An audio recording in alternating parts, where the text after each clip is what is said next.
오늘 말씀 94편이에요. 그 말씀 속에 여러분 한번 18절 19절을 한번 보십시오.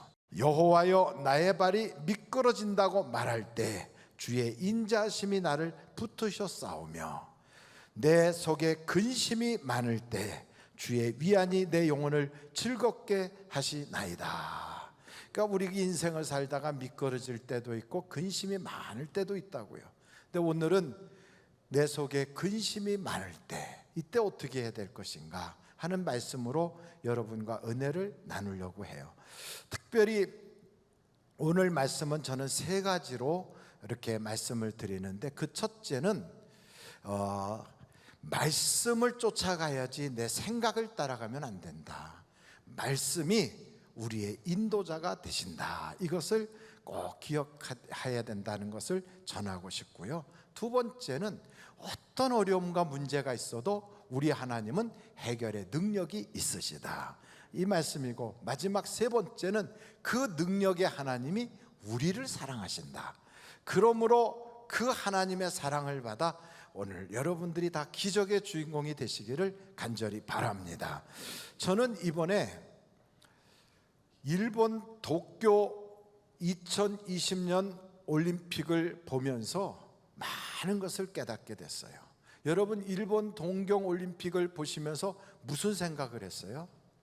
안 보셨죠?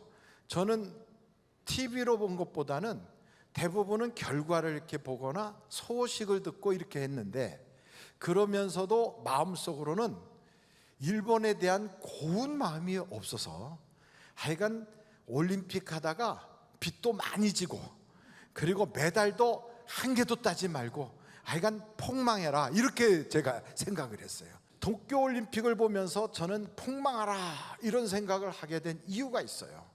일본에 대해서는 마음이 그렇게 편치가 않더라고요. 무슨 우리 집안이 굉장한 애국자 집안이거나 독립운동을 한 민족 지도자의 집안이다, 뭐 그런 건 아니라 할지라도 일본에 대하여는 지금부터 76년 전에 해방을 맞이했다 할지라도 여전히 마음속에 그 감정은 진행형이에요. 왜냐하면 몇 가지 이유가 있는데, 그 첫째가 가끔씩 우리 독도를 가지고 자기네 땅이라고 그래. 그게 속상해요. 여러분은 속상하지 않습니까? 그리고 두 번째는 위안부 할머니 등 아직도 그때 피해를 입은 분들이 생존하고 계시는데 보상을 하고 배상을 하기는커녕 아주 그들이 뻔뻔하게 이루 말할 수 없어요. 그리고 세 번째는 그렇게 2차 세계대전과 주변 아시아 국가들을 그렇게 괴롭혔으면, 그러면 자기 자녀들에게 제대로 가르쳐서 다시는 군국주의 망령에 빠지지 않게 교육을 잘해야 되는데 역사를 왜곡해요. 그러니까 저들을 볼 때 저들이 또 그런 짓을 하겠구나 이런 생각이 드는 거죠. 뿐만 아니고 야스쿠니 신사라고 하는 걸 만들어 놓고 거기다가 그 전범자들을 합사했어요. 그러면서 거기를 국가적인 무슨 우리가 국립 그런 묘지에 가서 그렇게 국경일날 참배하는 것처럼 그 사람들은 그거를 아주 모호하게 전범자들에 대하여 그런 짓을 하는 거예요. 그리고 마지막으로는 그들이 진정성 있게 사과를 해본 적이 없어요. 그러니까 저 독일하고 일본하고 다 전범 국가인데 아주 딱 보면 완전히 비교가 되는 거예요. 그러니까 저렇게 독일 같은 데는 자기들이 다시는 그런 죄를 짓지 않겠다고 사죄를 해가면서, 그리고 역사책에다가 반드시 자녀들에게 그런 나치의 세계가 다시 나타나지 않도록 그걸 교육하는데, 일본은 그러지 않아요. 저는 이런 일본이 아주 폭망하기를 간절히 바랬는데 그게 아니고 도리어 더 잘 되더라고요. 어떻게 더 잘 됐냐고요? 2차 세계대전이 딱 끝나고 그 전범국인 일본, 이태리, 독일 이 세 나라를 미국의 국무장관이었던 마샬이라고 하는 장군이, 이 나라들이 독재국가인데 이들을 산업화를 시키고 경제부흥을 시키면 민주화가 돼서 절대로 독재국가가 일어날 수가 없다. 그래서 산업 발전을 시키자. 이래가지고 2차 세계대전이 끝났을 때 일본도 산업 부흥을 시킨 거예요. 그렇게 일본이 산업 부흥으로 막 발전할 때 우리나라는 1950년대 북한의 침략으로 전쟁이 벌어져서 3년 동안 나라가 온통 폐허가 됐어요. 그러고 나니까 그때 전쟁패 동안에 우리는 고통을 겪는데 전쟁 물자를 일본이 공급해 주는 바람에 일본은 떼돈을 벌었어요. 그래가지고 일본은 세계 두 번째로 부강한 나라가 되고 지금도 G7이라고 하는데 딱 들어가서 아시아에서는 유일한 그 나라가 되어가지고 전범국인데 거기 들어가서 아주 큰 소리를 뻥뻥 치는 그 꼴을 보니까 부화가 나잖아요. 저것들은 진정성 있게 사과를 한다면 우리가 마음이 풀릴 텐데 아니 그것도 안 하고 보면 우리보다 좀 잘 살아. 그래가지고 이번에 올림픽 때 폭망해라 제가 그랬거든요. 그런데 폭망한 건 우리가 폭망했어. 얼마나 속상한지. 우리나라가 메달을 몇 개를 받았어요? 1994년도 LA 올림픽 이후 우리는 계속 최소한 10위권 안에는 들어갔는데 이번에는 16등을 했어요. 일본은 3등 했어요. 그걸 보니까 아주 막 속상해서 폭망하라 막 이렇게 했던 우리는 안 되고 그 나라는 그거하고는 아무 상관없이 아이고 그렇게 뭐 비대면이고 뭐 코로나 바이러스가 대단하고 태풍이 불어오고 그런데도 잘 맞췄어요. 우리는 그들이 안 됐으면 하는 생각으로 그렇게 하니까 우리가 안 돼. 그리고 그들은 아무 일이 없는 거예요. 여러분 이거는 세상에서도 똑같아요. 남 잘 되는 것을 바라야 되는데 남들이 안 될 걸 바라면서 속으로 꼬부라진 마음을 딱 가지고 있죠. 그러면 하나님이 그들을 복 주실 수가 없어요. 그러므로 우리는 그런 억울한 심정, 답답한 마음, 이런 이상한 생각이 들 때 우리의 감정대로 따라가지 말고 하나님의 말씀으로 돌아가야 돼요. 하나님의 말씀에 들어가서 딱 보면 뭐라고 나오냐면 용서하라 이렇게 나와 있어요. 용서하라. 그리고 흘려보내라 그래요. 여러분 용서하고 흘려보내면 그게 해결될 것 같은데 용서가 쉽지가 않아요. 내가 월등히 일본보다, 내가 월등히 나한테 사기친 사람보다, 내가 월등히 내게 안 좋게 한 사람보다 괜찮아지면 팍 무시하고 용서할 수 있는데 그보다 내가 억울한 일 당하면서 잘 안 풀리면 용서가 잘 안 돼. 그래서 여러분 이런 힘든 일이 생길 때 어떻게 해야 되느냐? 말씀으로 돌아가서 내 감정대로 하지 말고 하나님의 인도하심을 받아야 되는 거예요. 그래야 하나님이 내게 역사해 주세요. 그래서 우리는 땅에서 용서하면 하늘에서 하나님이 갚아주신다. 이 놀라운 사실에 진리를 붙잡기를 간절히 바랍니다. 두 번째는 우리나라 역사를 쫙 보면 이건 하나님이 기적같이 우리를 도와주셨어요.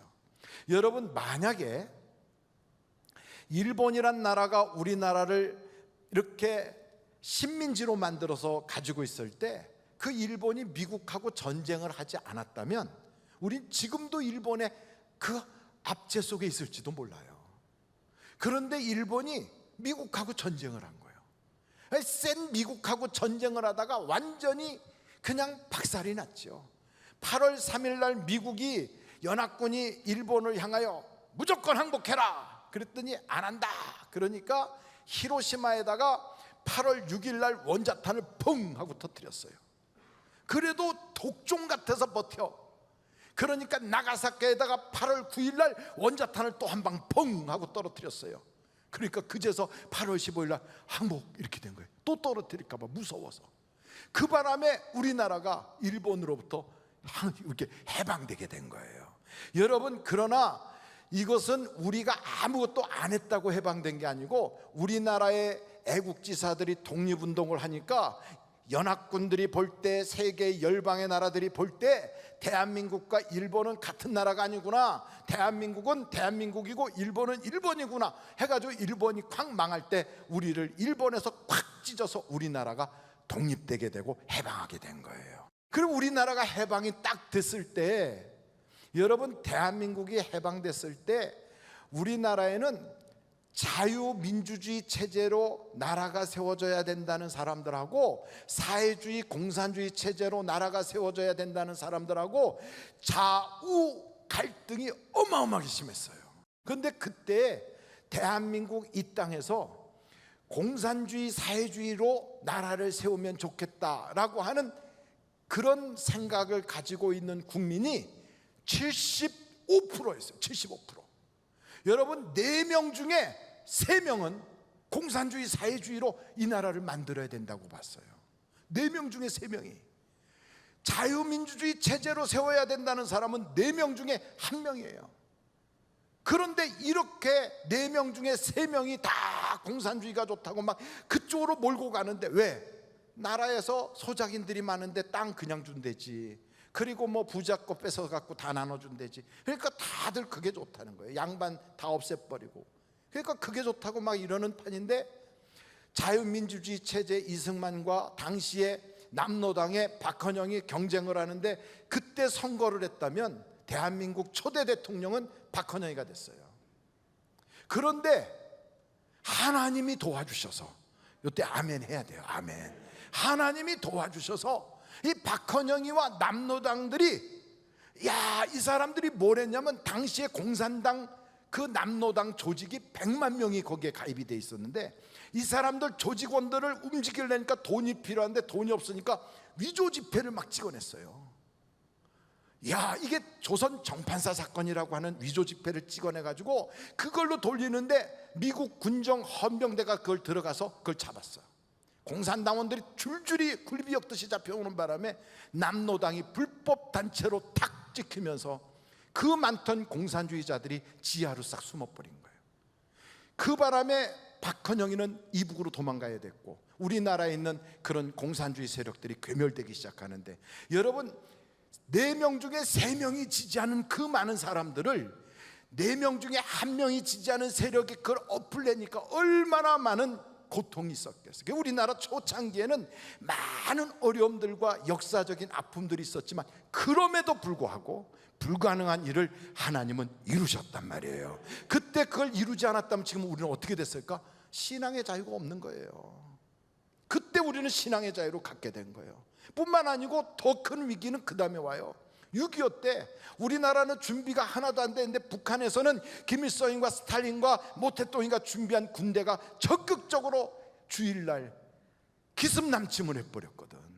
순식간에 우리는 다 괴멸되는 건데, 여러분, 몇 달도 안 돼가지고서 저 부산, 대구, 창원 있는 데까지 밀려난 우리나라, 그거 이름도 모르는 그런 조그만 나라에 뭐가 거기 무슨 이익이 있다고 석유가 나는 것도 아니고 무슨 자원이 많은 것도 아닌데, 미국 군대와 유엔의 연합군대가 와가지고 우리를 도와주셨어. 그래가지고 우리나라가 전쟁이 끝나고 나서 오늘 여기까지 하나님이 딱 지켜주셔서 자유대 안에서 자유롭게 신앙생활할 수 있도록 하나님이 역사해 주셨단 말이죠. 그러니까 하나님은 불가능한 것 같은데도 역사해 주신다 이 말이에요. 왜 우리를 하나님이 이렇게 도와주셨는가? 여러분, 우리나라가 이렇게 도움을 받은 것은 대한민국 재헌국회를 처음에 딱 시작할 때 그 당시에 198명의 국회의원들이 모여가지고 최초로 헌법을 만들고 법을 만들겠다고 모여가지고 저 중앙청 안에 회의실에서 모였는데, 그때 그곳에 크리스찬은 50명도 안 돼요. 198명 중에. 그런데 그들이 무슨 생각을 했냐면, 우리나라는 하나님 말씀 위에 세워줘야 된다. 이래가지고 기도하고 시작합시다, 이렇게 된 거예요. 그래가지고 재헌국회 속기록을 딱 보면, 하나님이여, 이 대한민국 하나님께서 해방시켜 주시고 하나님께서 이와 같이 세워주셨사오니 하나님 영광 받으시고 이 나라를 지켜주옵소서, 이렇게 기도를 했거든. 할렐루야. 그래서 이 땅은요, 하나님께 바쳐진 나라가 된 거예요. 그래서 하나님이 복음으로 지켜주는 거예요. 여러분, 6.25 사변이 일어나기 전에는 38도선으로 뚝 잘라져 있었던 나라가 전쟁이 끝난 다음에는 휴전선으로 이렇게 달라졌어요. 근데 휴전선의 서해 바다 쪽을 한번 보세요. 이쪽에 백령도를 시작해서 이렇게 쭉 올라간 연평도, 대연평도, 소연평도까지 이렇게 지도가 이렇게 쭉 돼 있거든. 거기를 NNL이라고 그래요. 근데 여러분, 이 NNL 라인의 맨 위에 쪽에 있는 저 연평도 그쪽에서는 서울보다도 평양이 더 가까워요. 그런데도 그거를 대한민국이 지배하고 있다고 딱 쳐놨거든. 당시에 6.25 사변 끝났을 때 거기를 관리하는 게 힘드니까 그냥 반드시 뚝 잘라서 그건 북한에다 줘버리자 이러고 결정하려고 하는 판에 무슨 말씀을 그렇게 합니까? 왜? 그때 유엔 그 총사령관의 부관인가 참모장 하는 사람이, 제가 가서 보니까 거기에 교회가 있어요. 그곳에 믿는 사람이 있어요. 이렇게 믿는 사람들이 있는 그것을 공산당에게 주면 어찌하겠습니까? 하나님 믿는 사람들이 있으니까 우리가 거기를 끝까지 자유대안의 체제로 놔둬야 됩니다 해갖고 쭉 올려놓은 거예요. 이거를 볼 때, 야, 우리나라를 하나님이 지켜주신 것은 신앙 때문에 그랬구나. 믿음의 그 뿌리, 예수 그리스도에 대한 신앙의 복음의 씨가 있기 때문에 하나님이 지켜주신 거다 이 말이에요. 그래서 여러분, 지금까지 우리나라를 쫙 보면 역사적으로 하나님이 위기 때마다 도와주셨어. IMF 때도 도와주시고, 또한 우리나라가 잘 살아보세요 해서 잘 살게 된 게 아니라 하나님이 도와주셔서 세계 역사의 최초로 산업화와 민주화를 동시에 이루었어요. 또한 우리나라가 남에게서 도움받던 나라가 남을 돕는 나라가 된 거예요. 지금은 이 땅에 하나님께서 이와 같이 우리가 잘 사는 나라가 된 것은 우리의 노력과 능력과 여러 가지 모두 있겠지만, 그보다 더 결정적인 것은 하나님이 복을 주셨다, 하나님이 도와주셨다 이거예요. 그런데 여러분, 지금 IMF 때보다 더 힘들다고 그래. 왜? 코로나 바이러스 때문에. 이 코로나 바이러스 때문에 6.25 때도 쉬지 않고 예배당 문을 열고 예배를 드렸는데, 지금은 예배도 제대로 못 드리는 그런 때가 됐어요. 이제는 전문가가 미래에 대해서 얘기할 수가 없어. 여러분, 이런 시대가 돼가지고 사실은 방역 4단계가 되면 교회 예배 드리러 오는 사람이 10명 미만으로 줄어야 정상인데, 지난주까지 15, 19명까지 했는데 갑자기 이번 주부터 몇 명으로 늘렸어요? 99명으로 늘렸어요. 그래서 성경을 이렇게 보면 하나님께서 왜 예배당 문을 닫으시는가, 교회 문을 왜 닫으시는가 나와 있어요, 성경에.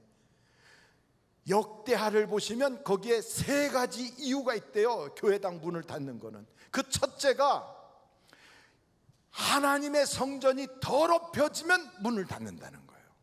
두 번째가 하나님의 성전의 영적 지도자들이 타락하면 문을 닫아버린다는 거예요. 세 번째가 성도들이 부패하여 하나님을 떠나면 닫아버린다는 거예요. 이 3가지가 하나님이 보실 때 소망이 없다, 이건 어떻게 봐도 더 이상 회복의 가능성이 없다고 느껴지면 아예 성전을 무너뜨려 버리고 다윗 집안도 다 끌려가게 망해버리고 이스라엘과 유다가 멸망을 당하더라고요. 그런데 하나님께서 우리를 문 닫게 안 하시고 99명이 모이게 하셨어. 여러분, 이것은 아직도 가능성이 있다, 아직도 회복할 수 있다, 아직도 그루터기 신앙이 남아있다, 하나님이 보시고 우리에게 기회를 주신 줄로 믿습니다. 하나님께서 요엘서에 이런 말씀을 해놓으셨어요. 요엘서 1장 13절부터 한번 보세요. 제사장들아, 너희는 굵은 배로 동이고 슬피 울지어다. 제단에 수종드는 자들아, 너희는 울지어다. 내 하나님께 수종드는 자들아, 너희는 와서 굵은 배 옷을 입고 밤이 새도록 누울지어다. 이는 소제와 전제를 너희 하나님의 성전에 드리지 못함이로다. 하나님께 예배하지 못해서 그런 거예요. 너희는 금식일을 정하고 성회를 소집하여 장로들과 이 땅의 모든 주민들을 너희 하나님 여호와의 성전으로 모으고 여호와께 부르짖을지어다. 슬프다 그날이여, 여호와의 날이 가까웠나니 곧 멸망같이 전능자에게로부터 이르리로다. 먹을 것이 우리 눈앞에 끊어지지 아니하였느냐? 기쁨과 즐거움이 우리 하나님의 성전에서 끊어지지 아니하였느냐? 씨가 흙덩이 아래서 썩어졌고 창고가 비었고 곡간이 무너졌으니 이는 곡식이 시들었음이로다. 교회 안에서도 웃음소리가 끝났어. 전에는 예배당 안에서 막 웃음소리가 있고 아이들이 막 뛰노는 소리가 있었는데 어느 때부터인가 그 소리가 끝났어요. 전에는요 하나님께 예배하는 무리들로 꽉꽉 찼는데 이제는 서로 예배할 때도 거리를 멀리 앉아서 무슨 장례식 하듯이 그러고 있어요. 야, 이게 보통 문제가 아니구나. 그리고 또한 우리의 곡간이라고 말할 수 있는 이 세상의 한국 국가적인 그러한 재정도 고갈이 되고 우리 각각 개인의 재정도 고갈이 되고 이게 보통 문제가 아니구나. 이거 이렇게 살면 안 되는구나. 그럼 어떻게 해야 되느냐? 요엘서 2장 12절을 보니까 하나님이 우리에게 방법을 제시하고 있어요. 여러분 한번 같이 보겠어요? 여호와의 말씀에 너희는 이제라도 뭐하며 금식하고 울며 애통하고 마음을 다하여 내게로 돌아오라 하셨나니 너희는 옷을 찢지 말고 마음을 찢고 너희 하나님 여호와께로 돌아올지어다. 그는 은혜로우시며 자비로우시며 노하기를 더디하시며 인애가 크시사 뜻을 돌이켜 재앙을 내리지 아니하시나니 주께서 혹시 마음과 뜻을 돌이키시고 그 뒤에 복을 내리사 너희 하나님 여호와께 소제와 전제를 드리게 하지 아니하실는지 누가 알겠느냐. 15절 우리 다 같이 한번 읽겠습니다. 시작. 너희는 시온에서 나팔을 불어 거룩한 금식일을 정하고 성회를 소집하라. 다른 방법이 없어요. 회개하라는 회개. 하나님께로 돌아오자 그거예요. 여러분 호세아서 6장 1절에 보면 이런 말씀이 있어요. 오라 우리가 여호와께로 돌아가자. 여호와께서 우리를 찢으셨으나 토론하게 하실 것이요 우리를 치셨으나 싸매어 주실 것임이라. 그래서 내일부터 한 주간 금식과 회개, 여호와께로 돌아가는 특별 기도회를 시작하려고 그래요. 그래서 하나님께 금식하며 기도할 텐데, 회개할 텐데 하루에 한 끼만 금식하면 돼요. 어려워요? 쉬워요? 굶어 죽자는 게 아니잖아요. 하루에 한 끼 금식할 때 저녁 한 끼만 금식해도 살이 빠지고 하나님께 복도 받아. 이거는 일거양득이야. 그리고 여러분 이렇게 어려울 때 밥만 금식하는 게 아니에요. 미디어 금식이라는 것도 있어. 쓸데없는 유튜브 보면서 시간 낭비하고 컴퓨터나 인터넷 들어가서 이것저것 보다가 무슨 은혜 있는 거 찾는다고 들어갔다가 엉뚱한 거 무슨 야한 거 봐가지고 눈에 이상하게 여자 이딴 거 쑥 눈에 들어오면 이거 빼내기가 보통 어려운 게 아니에요. 그래서 미디어 금식을 해야 돼요. 쇼핑 금식을 해야 돼. 여기저기 무슨 광복절 이후에 연휴 끝나면 박앤 세일한다고 이런 데 가서 쫓아다니라고 다니면서 그런 거 세일하고 쇼핑, 인터넷으로 쇼핑하고 전화로 쇼핑하고 TV로 쇼핑하는데 이런 모든 것들을 한 일주일 동안 딱 끊고 하나님께 금식하며 회개하자 이 말이에요.